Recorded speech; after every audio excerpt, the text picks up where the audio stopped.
In this video, I'll be showing you how to fix Safari not opening websites on Mac. It's a very simple method, so if you find this video helpful, be sure to drop a like and subscribe. Anyways, getting into it, any issues that you're having like that are frequently tied to Apple's updated privacy layers or stuck network handshakes following a security patch.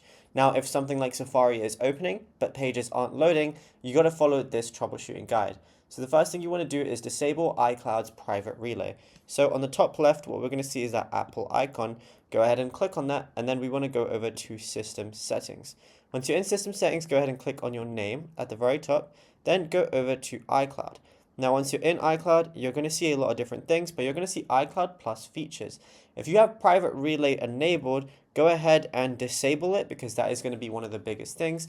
And you can even select turn off until tomorrow. Then go back to Safari, try and refresh the page, and if it loads, the issue was actually Apple's privacy routing.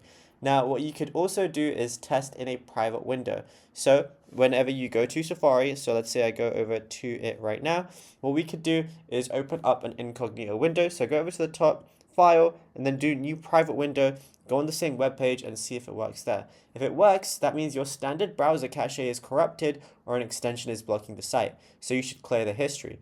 So what we want to do is, just go over to Safari, and then you're going to see clear history right here. And then you're going to be able to clear your history, like just clear all history, and then, just press clear all history, and then you should be good to go. Everything should be working after you do all of those steps.